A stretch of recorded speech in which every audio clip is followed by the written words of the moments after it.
a savage war to end all wars, and a failed peace. Over there, send the word over there, that the Yanks are coming, we'll be over, we're coming over, and we won't come back till it's over there. An excerpt from George M. Cohan's song, Over There. America wasn't supposed to get in the war. When the country finally did, it was to be a war to end all wars, to make the world safe for democracy, one in which, for once, the Allies would seek peace without victory. How powerful was the romantic and idealistic rhetoric of Woodrow Wilson, America's historian and political scientist turned president? None of that came to pass, of course. No, just less than 3 years after the outbreak of the Great War in August 1914, the working classes of the United States would join those of Europe in a grinding, gruesome, attritional fight to the finish. In the end, some 116,000 Americans would die alongside about 9 million soldiers from the other belligerent nations. Today, the American people are quite comfortable with the mythical sense of their role in the second of the two world wars. The Nazis had to be stopped at all cost. The Japanese had deceitfully attacked our fleet, and, in the end, America saved the day. The U.S. thus became, as a popular T-shirt proclaims, back-to-back World War champs. Still, most of the citizenry knows little about the First World War, which was once called the Great War. The issues involved and the reasons for fighting seem altogether murky, messy even. So as a simple patriotic heuristic, Americans tend to frame the First World War as a prelude to the Second, not simply in the sense that one led in some way to the next, but that the German enemy was equally evil in each, that the Kaiser in 1917 was only slightly less militaristic than Adolf Hitler in 1941. Germany's race for world domination, we vaguely conclude, really began in the second decade of the 20th century and wasn't fully thwarted until 1945. None of that is strictly true. The Kaiser's government was far more complex than that of Nazi Germany, for example, and the German sense of guilt over the war was more collective in 1914 than 1939. But the legend of the war and America's role in it can more easily be simplified by use of this mental shorthand. In reality, Europe blundered into war because of a mix of absurd factors that undergirded the entire nation-state and imperial system of the day: jingoistic nationalism, the race for Asian and African empires, a destabilizing series of opposing alliances, and the foolish notion that war would rejuvenate European manhood and, of course, be swift, decisive, and brief. Instead, technological advances outran military tactics, and the two sides, Germany, Austria, and Turkey on the one hand, and Britain, France, and Russia on the other, settled in for an incomparably brutal war of stagnation and filth. Unable to win decisively on either front, both sides dug in their men, artillery, and machine guns, and fought bloody battles for the possession of mere meters of earth. It was to be the war that ultimately finished Europe, destroying the long-term power of the continent and ultimately shifting leadership westward to the United States. Not that any of this was clear at the time. Europe lost an entire generation, killed, maimed, or forever psychologically broken by the war. Many Europeans lost faith in the snake oil of nationalism and turned away from the standard frameworks of monarchy or liberal democracy. Some found solace in socialism, whereas others doubled down on ultranationalism in the form of fascist leaders. Despite 9 million battle deaths, a number unfathomable when the war began, World War I solved little and sowed the seeds for the European cataclysm of 1939 to 1945. It is an uncomfortable truth, especially for the United States, a nation that tends to see itself as being at the center of the world. The U.S. played mostly a late and bit part in the drama across the Atlantic. However, the populace believed its own propaganda, crafted a myth of American triumphalism, and learned all the wrong lessons from the war. Instead of being a war to end all wars, the Great War turned out to be just the beginning of American interventionism, the pivot toward the creation of today's fiscal-military hegemonic state, and it didn't have to be that way. Getting in, Wilson takes us to war. Most Americans were horrified by the brutality of trench warfare in Europe and thanked God for the Atlantic Ocean. A majority in the U.S., due to the cultural and linguistic ties to Britain, favored the Allies. Still, another segment of the population, German Americans and the viscerally anti-British Irish Americans, tended to favor Austria and Germany. So while President Wilson advised the people and his government to be neutral in fact as well as in name, impartial in thought as well as action, genuine neutrality was always a long shot. One of the problems was Wilson himself, who began to see the war as an opportunity for the United States to lead a New World Order. If he could do so as a peaceful arbiter, so be it. If it required America's entry into the fields of fire, perhaps that couldn't be avoided. Only William Jennings Bryan, Wilson's first Secretary of State and three-time Democratic presidential nominee, could be considered a truly neutral voice in the cabinet. "There will be no war as long as I am Secretary of State," the legendary firebrand thundered upon joining the administration. He felt obliged to resign barely a year later, and the U.S. slid toward war. Of course, the U.S. had never been strictly neutral. Close economic ties with the Allies ensured that. Rather than embargo both sides or demand that Britain open its starvation blockade of Germany to U.S. trading vessels, Wilson's government exported hundreds of millions of dollars in goods annually to the Allied nations and funded some of their debts. In just the first 8 months of the war, U.S. bankers extended $80 million in credits to the Allies, and then, after Wilson lifted all bans on loans, U.S. financial interests would float $10 million per day to Britain alone. By the end of the war, the Allies owed $10 billion in war debts to the U.S., the equivalent of some $165 billion in today's dollars. Indeed, the U.S. economy had by 1917 come to rely on Allied war orders. How could Wall Street recover these debts if not through Allied victory? And how could the bogged-down Allies defeat Germany without the promise of American troop reinforcements? Furthermore, Wilson acquiesced to Britain's blockade of Germany. He told Bryan it would be a waste of time to argue with Britain about the blockade, but this made the U.S., in fact if not in name, a partner of the Allies. German officials, with some sound logic, protested that the U.S., if truly neutral, would condemn a British blockade that starved European children. Wilson remained silent. His voice was quite clear, however, on the subject of German submarine warfare against Allied, namely American, shipping. Though the German Navy had been built up in the decades before the war, its battleships and cruisers were still no match for the combined Anglo-French fleets. Therefore, in order to stymie the blockade and deter the Allied supply lines, the Germans turned to submarine or U-boat warfare. Indeed, at certain points during the war, the German U-boats nearly brought the Allies to their logistical knees. It was only American distribution that kept Britain, in particular, afloat. The German government spent much of the conflict at war with itself over whether or not to sink American merchant ships supplying the Allies. One can, after all, understand the German predicament. Allied naval power was isolating the Central Powers, and the Americans were economically allied with Britain and France. When, however, a German sub sank the British luxury liner Lusitania in May 1915, killing more than 120 U.S. citizens, there was a great outcry from Americans. Former President Theodore Roosevelt, always a reliable war hawk, called the attack "murder on the high seas." He was still a popular figure, after all, so his demand for war in response to German piracy was a serious matter. It turned out the Lusitania, traveling from the United States to Britain, was carrying 1,248 cases of 3-inch shells and 4,927 boxes of rifle cartridges. The British had put the American passengers at risk as much as the Germans did. In response, in one last plea for real neutrality, Secretary Bryan called for calm and stated, "A ship carrying contraband should not rely on passengers to protect her from attack. It would be like putting women and children in front of an army." When Wilson failed to sufficiently curtail warlike rhetoric, Bryan tendered his resignation. With him may have gone any real chance at U.S. neutrality. The British, to be fair, had also contravened America's neutral rights throughout the war. They upheld the blockade, denied the U.S. the ability to easily trade with Germany, and even went so far, in July 1916, as to blacklist 80 U.S. companies that allegedly, and legally, traded with the Central Powers.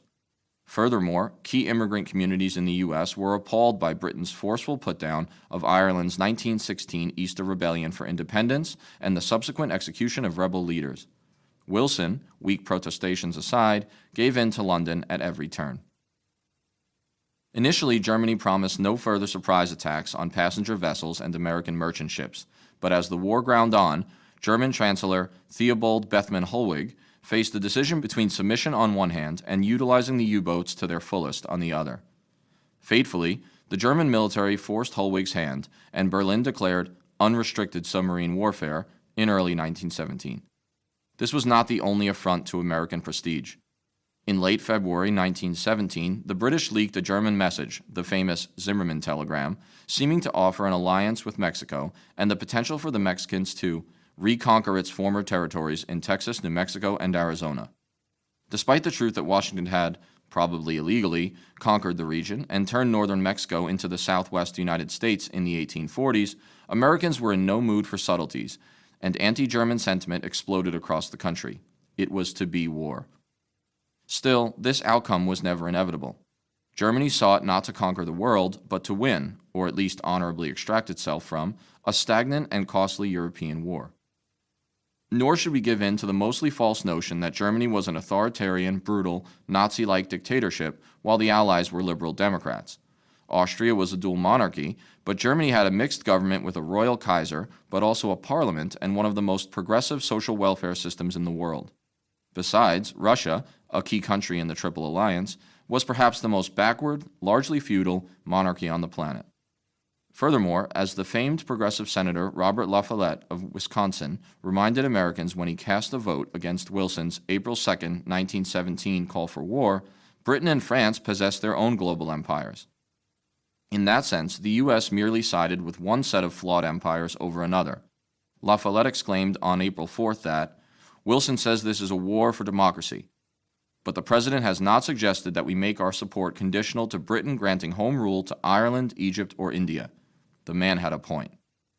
Nevertheless, Wilson's request for a war declaration passed Congress and mobilization began. The President stood before the legislature and claimed the U.S. shall fight for the things we have always carried nearest to our hearts, for democracy, for the rights and liberties of small nations. We have no selfish ends to serve. Wilson was only formalizing a millenarian message he had been spreading for years. In 1916, in a speech one historian has called, at once breathtaking in the audacity of its vision of a new world order and, curiously detached from the bitter realities of Europe's battlefields, Wilson declared that America could no longer refuse to play the great part in the world which is providentially cut out for her. We have got to serve the world. And so it was, whether in the interest of serving the world or backing its preferred empires and trading partners, that the U.S. would enter its first war on the European continent. It would not be the last. Over there, America at war. The United States may have been an economic powerhouse holding most of the financial cards in the deck, but its military was woefully unprepared for war on the scale of what was being waged in Europe by 1917. Though some limited preparations began with the 1916 National Defense Act, which gradually raised the size of the regular army to 223,000 men, the U.S. military remained tiny, only the 17th largest worldwide, compared with those of the belligerent nations. After all, the combined German and French fatalities at a single battle, Verdun in 1916, exceeded the total dead of the U.S. Civil War, still the bloodiest conflict in American history. Meanwhile, the Germans nearly won the war before the U.S. could meaningfully intervene. After the 1917 Russian Revolution turned communist, the new Russian leader, Vladimir Lenin, made a humiliating peace with Berlin. The Germans now shipped dozens of divisions westward and attempted one last knockout blow against the British and the French on the Western Front. And since President Wilson and the leading U.S. Army General, John J. Pershing, insisted that American soldiers fight under an independent command, it took many extra months to raise, equip, and train an expeditionary force. It took more than a year before the U.S. could muster even minimal weight at the front. Nonetheless, the British and French lines just barely held in early 1918, and the infusion of 850,000 fresh, if untested, American troops helped make possible an Allied summer counteroffensive that eventually broke the German front lines. It was all over by November 11, 1918, once called Armistice Day, now celebrated as Veterans Day in the U.S., when the Germans agreed to an armistice in lieu of eventual surrender. Still, when peace came, the German army largely remained on French soil. There was no invasion of Germany, no grand occupation of the capital. The end was nothing like that of the next World War. To many German soldiers and their nationalist proponents at home, it seemed that the army had been sold out by weak civilian officials, especially the socialists and Jews in the government. This belief, along with the later insistence by the Allies on a harsh retributive treaty at Versailles, sowed the seeds for the rise of fascism, ultranationalism, and Hitler in 1930s Germany. When all was said and done, the U.S. had suffered just 116,000 of the 9 million battle deaths of the war. Despite collective American memories of Uncle Sam going to the rescue, an honest reflection requires admission that it was Britain and France, which together had suffered roughly 2 million dead, that won the war for the Allies. The U.S. was a latecomer to the affair, and while its troops helped overrun the German lines, Berlin was cooked as soon as its spring offensive failed in 1918. The United States had hardly saved the day. It was a mere associate to Allied victory. Such humility, though, tends not to suit Americans' collective memory. Over here, war at home and the death of civil liberties. The war that Wilson claimed was being waged to make the world safe for democracy forever changed and restricted American civil liberties. It strengthened a fiscal-military federal state that shifted to a war footing. Every single facet of Americans' lives was now touched by the hand of federal power. First off, the war required a mass military mobilization. The era is often remembered for its intense public patriotism, but when only 73,000 men initially volunteered for the military, the government brought back conscription for the first time since the Civil War and drafted nearly 5 million men from 18 to 45 years old. Some noted progressives got carried away with the idea of federal power and regulation. "Long live social control," one reformer enthusiastically wrote. Another wing of anti-war progressives wasn't so sure. The longtime skeptic, Randolph Bourne, who noted with distaste that war is the health of the state, worried that most progressives were allying themselves with the least democratic forces in American life. He concluded, "It is as if the war and they had been waiting for each other." And throughout history, so often they have been. The government first sought to control the economy and ensure that American business was placed on a war footing. The War Industry Board regulated the production of key war material through a combination of force and negotiation with the captains of industry. Though the W.E.B. quickly transitioned the U.S. to a war economy, one of the organization's own leaders, Grosvenor Clarkson, described the potential dark side of such a system. It was an industrial dictatorship without parallel, a dictatorship by force of necessity and common consent which encompassed the nation and united it into a coordinated and mobile whole. Additionally, Wilson's government needed to get control of the country's proliferating labor unions to ensure a smooth economic war machine. His National Labor Relations Board attempted to mediate disputes between capital and labor. It never really worked. Strikes continued and even grew throughout the war years, and the NLRB, with the backing of police, militia, and federal troops, worked overtime to quash workers' demands. The result was a sense of national need over individual freedom. George Perkins, a top aide to financier J.P. Morgan, caught the mood when he exulted that the great European war is striking down individualism and building up collectivism. It would do so in industry and also in culture and politics. Though waves of patriotism and anti-German anger swept the nation, many Americans, especially the ethnic Irish and Germans and a broad swath of Midwesterners, remained skeptical of the war. Furthermore, this was an era of strong anti-war socialist power in American politics. Eugene Debs had, after all, won nearly 1 million popular votes in the 1912 presidential election. As surprising as it sounds at present, 1,200 socialists held political office in the United States in 1917, and socialist newspapers had a daily readership of some 3 million citizens. For all his external rhetoric about peace, liberty, and democracy, President Wilson wasn't taking any chances at home. He and his congressional supporters delivered a propaganda machine and civil liberty curtailments unparalleled in the annals of American warfare. Indeed, Wilson was obsessed with sedition and disloyalty, warning, "Woe be to the man or group that seeks to stand in our way." And he and his Congress were willing to back up such threats with action. In 1917 and 1918, Congress passed the Espionage and Sedition Acts. In a sweeping violation of Americans' constitutional rights, for example, the Sedition Act declared illegal uttering, printing, writing, or publishing any disloyal, profane, scurrilous, or abusive language about the United States government or the military. Apparently this applied to any criticism of the draft. Thus, when Eugene Debs spoke critically and peaceably about the war outside a conscription office, he was arrested and later sentenced to 10 years in federal prison. Standing before the judge at his sentencing, Debs made no apologies, asked for no leniency, and uttered some of the most beautiful words in American history.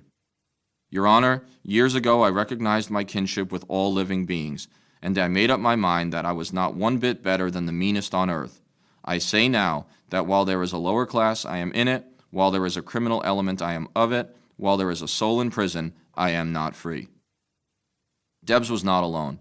Some 900 people were imprisoned under the Espionage Act, which is still on the books, and 2,000 more were arrested for sedition, mainly union leaders and radical labor men, such as members of the industrial workers of the world. Appeals to the Supreme Court failed. All branches of government, it seemed, were complicit in the curtailment of standard civil liberties.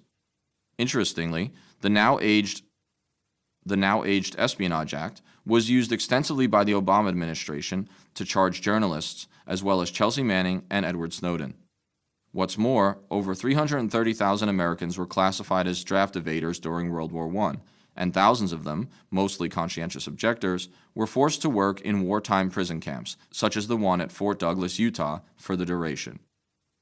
Finally, even the mail was restricted, with the Postmaster General refusing to deliver any socialist or anti-war publications and materials. Wilson also needed a government propaganda machine to drum up support for the war, especially among apathetic Midwesterners, socialists, and so-called hyphenated Americans. He found his answer in the Committee for Public Information, which, led by the journalist George Creel, employed social scientists and greatly exaggerated German atrocities to motivate the public. The CPI employed 75,000 speakers and disseminated over 75 million pamphlets during the war years. One social scientist bragged that wartime propaganda was designed to create a herd psychology, and philosopher John Dewey referred to the methods as conscription of thought. Fact, it seemed, was secondary to results, and the preferred outcome was a united anti-German public ready to fight and die both in the trenches abroad and for patriotism at home. Not all Americans were willing to acquiesce to this state of affairs, and some wrote critically of the wartime climate in the United States. One Harvard instructor complained, "With the entry into the war, our government was practically turned into a dictatorship." Furthermore, the journalist Mark Sullivan maintained that every person had been deprived of freedom of his tongue, not one could utter dissent. The prohibition of individual liberty in the interest of the state could hardly be more complete. The effect fell worst on German Americans and Southern blacks. The problematic results of all this were altogether predictable. Hyper-nationalist Americans, treated to lies and exaggerations about their German enemies, began to take matters into their own hands and to police loyalty at home. Across the country, 250,000 citizens officially joined the American Protective League, while many more joined informal militias. APL members opened mail and bugged phones to spy on suspected traitors. These excesses also inflected the culture and language in a number of ludicrous ways. German-sounding words were Americanized or renamed. Hamburger became Salisbury steak. Sauerkraut was changed to Liberty cabbage, and the German measles was rechristened the Liberty measles. One is reminded of French fries being renamed Freedom fries when France refused to back the United States' 2003 invasion of Iraq. Such farce aside, the actions of the APL and unofficial militias quickly got out of hand, and often turned violent.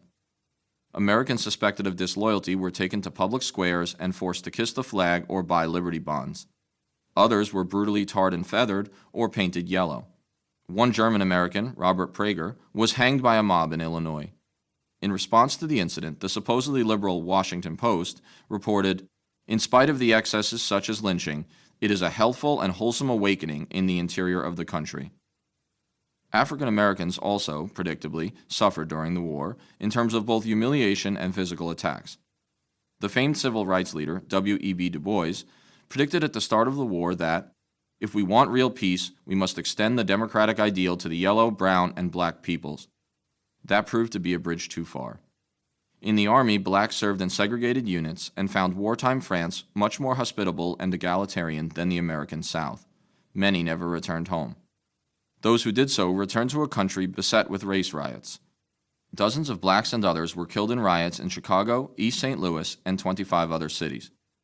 At the same time, a new manifestation of the Ku Klux Klan, now concerned with not only blacks but also immigrants, Jews, and Catholics, grew in numbers. This expansive version of the Klan operated publicly and even controlled many political offices during the period.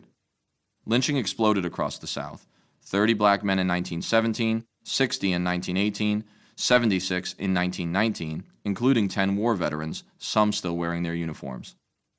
It seemed that the American South could not bear the sight of uppity blacks returning home as men wearing the uniform of the U.S. Army. The war's end also broke the back of the then powerful American Socialist Party. After the Bolshevik Revolution in Russia, the U.S. government helped foment a veritable Red Scare, an illogical fear of all speech and action on the American left.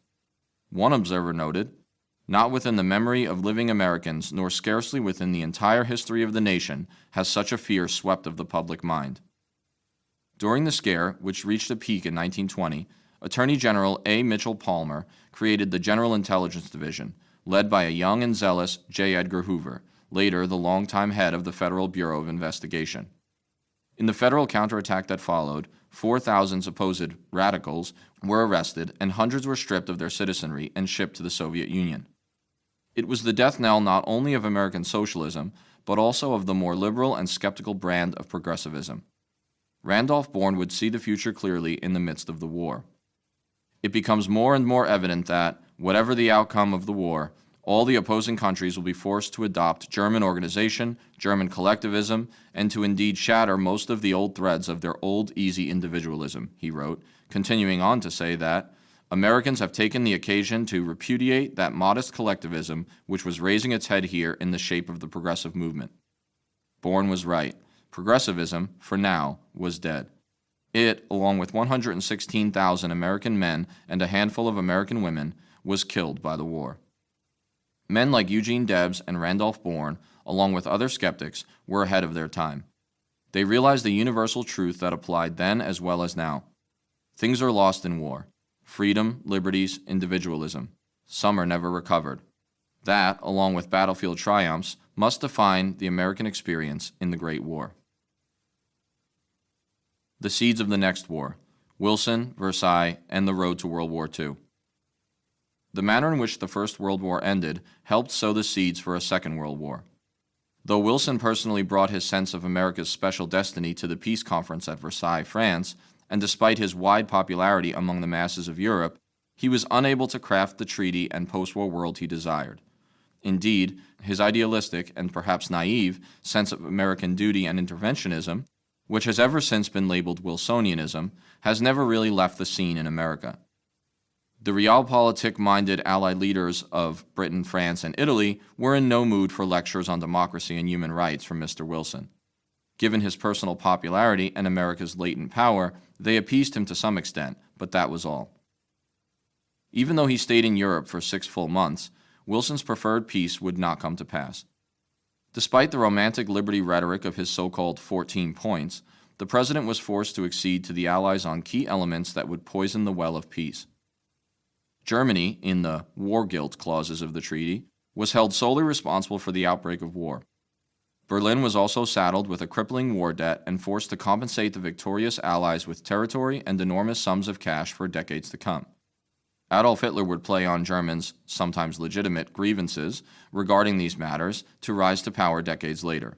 So much for peace without victory. On issues of colonialism, too, Britain and France were never willing to play ball. They sought perpetuation and even expansion of their empires, at the expense of Germany, of course, in Asia and Africa. So died Wilson's promises of a war for the rights of small nations. Britain and France carved up the old Ottoman Empire and redrew lines in the Middle East that to this day contribute to disorder and civil war. When the Allies rejected Japan's proposal for a racial equality clause in the treaty, the ministers of that nation, a member of the Allied war against the Central Powers, nearly walked out. Eventually they did leave, with lasting resentments that would come back to haunt the U.S. and other allies in the Pacific. Many representatives from colonial nations had placed an enormous amount of trust in Wilson. Never trusting the tainted imperial governments of Britain and France, these unofficial peace delegates hoped that Wilson's 14 points would save them. A young, French-educated Vietnamese man named Ho Chi Minh was unable to even gain entrance to the proceedings. He would not forget, and 40 years later he emerged as an anti-colonial guerrilla leader. Furthermore, when it became clear that the European colonies would not receive post-war home rule, riots and protests erupted in India, Egypt, and China. Observing this and commenting on the failures of the Treaty of Versailles, a young library assistant named Mao Zedong, later the leader of China's Communist Revolution, protested, "I think it is really shameless." Russia, because it was communist, was excluded from the conference. In fact, in an episode lost to U.S. but not Russian history, 20,000 U.S. troops joined many more other Allied soldiers in an occupation of parts of Russia, backing the non-communist white Russian armies in their failed attempt to overthrow Red power. The Soviet government and its successor state, the Russian Federation, now led by Vladimir Putin, would never forgive the West for this perceived transgression. Still, President Wilson hoped that the new League of Nations, the deeply flawed precursor to the United Nations, would achieve what the basic contours of the treaty could not. Wilson took these matters personally and embarked on a nationwide tour of American cities to sell the treaty and league to a citizenry and Congress, increasingly skeptical of international involvement. Wilson asked the people, "Dare we reject the treaty and break the heart of the world?"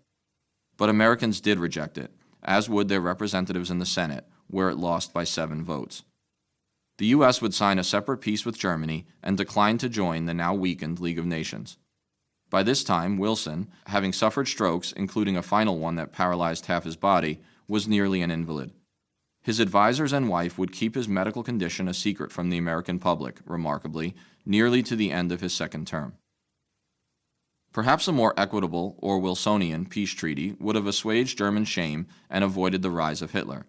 Beyond that, we must wonder whether a swift, limited German victory, along the lines of the Franco-Prussian War, might also have avoided the catastrophe of Hitler and the Second World War. And then there is the matter of America's retreat from Europe after declining to join the League of Nations. Could U.S. involvement and leadership have avoided the rise of fascism and outbreak of conflict in Eastern Europe and the Pacific? In truth, these questions are unanswerable. Still, they are important to consider. What is certain is that Allied imperialism survived for 40 to 50 years, leading to outbreaks of left-leaning guerrilla wars in the 1950s and 60s.